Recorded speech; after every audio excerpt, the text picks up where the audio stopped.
Good morning. Ang breakfast natin ngayon ay sinabawan ng talong. Talong na naman. Talong na naman. And saluyot. Ayan. Napakasarap ng saluyot. Saluyot. Madulas siya, pero maganda. Masarap. Depende kasi sa pagluto ng saluyot. Yung iba, overcook kaya medyo mapait. Pero ito walang pait. Kasi hindi naman siya lutong-luto. Kailangan talaga sa pagkain, hindi yung lutong-luto. So, saluyot.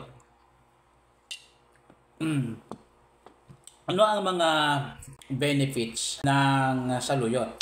Ang health benefits ng saluyot ay rich in vitamin C. Mayroon itong antioxidant. Pinaprotektahan nito ang ating mga cell na ma-damage dahil sa mga free radicals. So, mayroon siyang vitamin C, vitamin E, vitamin A. Rich in vitamin A, which is napakaganda sa ating mata. So, yan. Pagka mataas ang uric acid, napakaganda ng saluyot. Kasi madulas siya eh. Fiber, pag dumating sa tiyan natin, siya ay nagpoprotekta ng ating lining ng bituka. Yan ang napakaganda sa saluyot. Bihira nang kumakain ngayon ng mga saluyot. Nung araw kami, inihalo namin yung labong. Alam mo yung labong? Bamboo shoot. Yung bagong sibol na bamboo. Tapos, haluan niya ng saluyot. Pero halos sa isang linggo, every other day kami may saluyot. Ganon. Kaya makikita mo yung mga nasa bukid, mahaba talaga ang buhay. Ngayon, siyempre, medyo modernized na ngayon, medyo sumusunod na sa uso, mga fast food na lang ang kinakain ng mga tao ngayon. Kaya yung mga traditional na mga pagkain na nasa bukid, kinakalimutan na.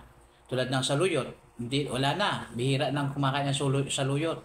Ang mga kinakain ngayon, yung mga tuyot, burger, pizza.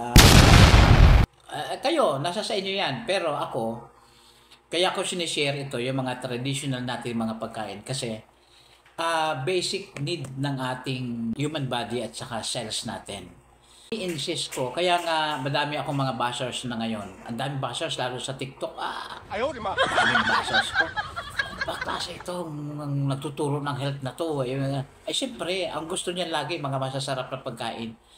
Kung gusto niyo humaba ang buhay niyo, siyempre, balik tayo, back to nature tayo. Back to the original diet.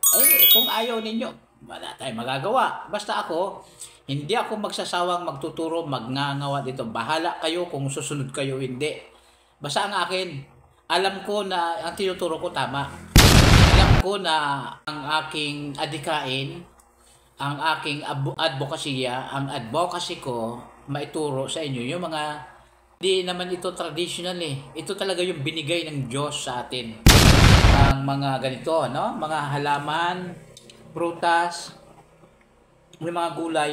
At saka ang saluyot, alam nyo, ito lang yung pagkain ngayon na isa sa mga pagkain na walang spray.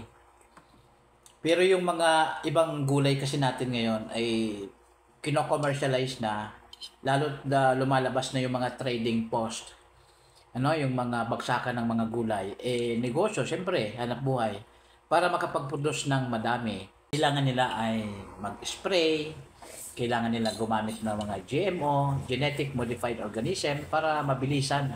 Pero ang saluyot, hindi mo pwedeng lagyan ng GMO. Kundi ang saluyot talaga, ito ay wild, nasa bukid. Okay? May mga ilan nagtatanim ng saluyot, pero mas maganda ang saluyot talaga. Maski saan lang naman yan tumutubo.